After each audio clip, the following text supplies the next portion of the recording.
Assalamualaikum warahmatullahi wabarakatuh. Alhamdulillah, pada pertemuan ke-6 ini materi pendidikan luar sekolah dengan tema fungsi, tujuan, dan jenis pendidikan sepanjang hayat yang akan disampaikan atau yang akan dipresentasikan oleh kelompok 3. Mari kita lihat dalam video berikut ini. Jangan lupa tekan tombol tanda lonceng, subscribe. Ingat. Assalamualaikum warahmatullahi wabarakatuh. Saya Nur Hasanah dari Prodi PAIB semester 7. Di sini saya sebagai moderator pemakalah kelompok 3 yang materinya yaitu fungsi, tujuan, dan jenis-jenis pendidikan sepanjang hayat. Langsung saja, materinya akan disampaikan oleh pemateri yang pertama yaitu Yusuf Hamadani dan pemateri yang kedua yaitu Muhammad Mukhlis Jamil. Assalamualaikum warahmatullahi wabarakatuh. Saya sebagai pemateri 1 akan menjelaskan tentang pengertian dan fungsi pendidikan sepanjang hayat. Nah, sebelum kita masuk ke pengertian atau fungsi, kenalkan dulu, nama saya itu Yusuf Hamadani. Pengertian pendidikan sepanjang hayat.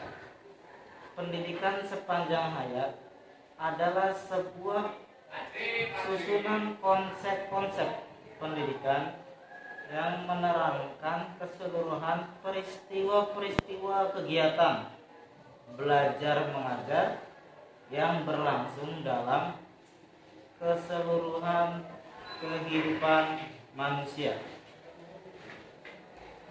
Menurut Stephens, pokok pendidikan seumur hidup adalah seluruh individu harus memiliki kesempatan yang sistematik.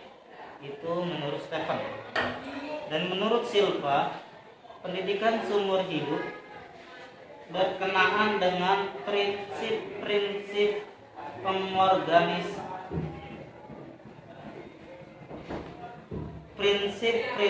pengorganisasian yang akhirnya memungkinkan pendidikan untuk melakukan fungsinya, yaitu proses perubahan yang menuntut perkembangan individu. Yang selanjutnya yaitu fungsi pendidikan sepanjang hayat. Fungsi pendidikan sepanjang hayat adalah sebagai kekuatan untuk memotivasi bagi peserta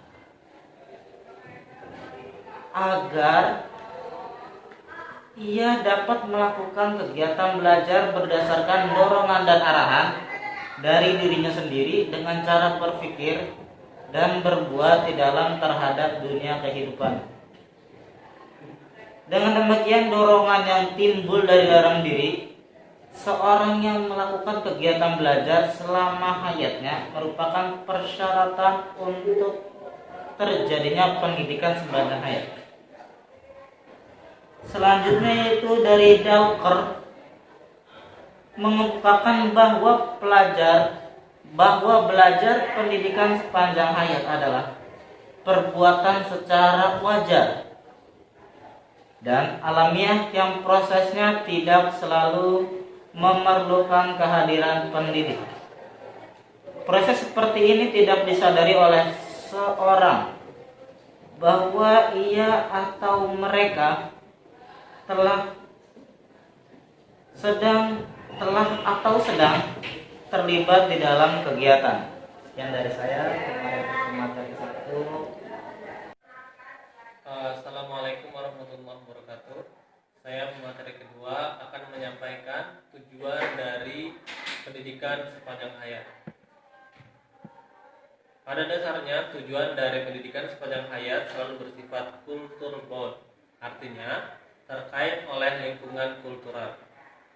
Tujuan pendidikan sepanjang hayat dalam lingkungan kultural yang satu berbeda dari lingkungan kultural yang lain. Pada mulanya, tujuan pendidikan sepanjang hayat bersifat individual, yaitu untuk memperkaya kehidupan rohani atau intelektual seseorang. Dengan begitu seseorang akan dapat mempengaruhi pengetahuannya secara terus-menerus dan tidak akan ketinggalan zaman. Hal ini penting untuk mereka yang sudah memasuki usia lanjut. Dengan pengetahuan yang diperoleh ini, mereka tidak akan tersaing dari generasi muda. Mereka tidak akan menjadi snail. Snail itu pikun secara dini, ya, dan akan tetap memberikan sumbangannya kepada kehidupan di lingkungannya. Pada taraf perkembangan selanjutnya, mereka gerakan pendidikan sepanjang hayat ini mulai mengembangkan tujuan yang bersifat sosial. Mulai disadari bahwa kegiatan pendidikan sepanjang hayat tidak hanya menguntungkan perorangan saja, melainkan bermanfaat bagi masyarakat secara keseluruhan. Apabila anggota suatu masyarakat tetap melibatkan diri dalam kesibukan belajar setelah mereka memasuki berbagai lingkungan pekerjaan, maka umumnya masyarakat semacam itu akan menjadi lebih dinamis atau lebih mudah menerima gagasan pembaharuan dan lebih mudah pula memahami interdependensi serta interaksi yang ada antara dirinya dan masyarakat yang lain.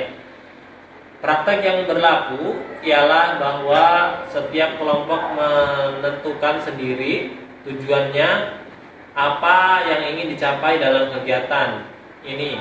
Prinsip ini berlaku untuk program pendidikan sepanjang hayat. Diselenggarakan pada taraf regional dan nasional. Dalam hubungan ini, kemungkinan yang terbuka bagi bangsa Indonesia adalah mengarahkan program pendidikan non-formal yang diselenggarakan untuk memperbaiki kehidupan kita sebagai bangsa, untuk memajukan kehidupan kita selengkapnya yang kita selenggarakan sedikit demi sedikit secara berangsur-angsur dan akan membawa perbaikan pada cara hidup kita, mengelola diri dan lingkungan kita. Adapun tujuan pendidikan sepanjang hayat ialah sebagai berikut. Yang pertama, yaitu mengembangkan potensi kepribadian manusia sesuai dengan kodrat dan hakikatnya, yakni seluruh aspek pembawaannya optimal mungkin, seoptimal mungkin. Dengan demikian, secara potensial keseluruhan potensi manusia diisi sesuai kebutuhannya agar dapat berkembang secara wajar. Kemudian yang kedua, dengan mengingat proses pertumbuhan dan perkembangan kepribadian manusia bersifat hidup dan dinamis, maka pendidikan wajar berlangsung selama manusia hidup. Yang C, menciptakan belajar untuk hidup, learning to be, dan membentuk masyarakat belajar, learning equity. Kemudian yang D, sebagai pembelajaran mandiri, self learning, yaitu menyesuaikan diri dengan perubahan positif yang terus-menerus dan berkembang dalam sepanjang kehidupan manusia dan masyarakat, serta menyiapkan diri guna mencapai kehidupan yang lebih baik di masa yang akan datang. Yang E, membangun seseorang untuk meningkatkan produktivitas individu, organisasi, tempat kerja, dan negara. Kemudian yang terakhir yaitu mampu mengembangkan potensi, pengetahuan, dan keterampilan yang dimiliki.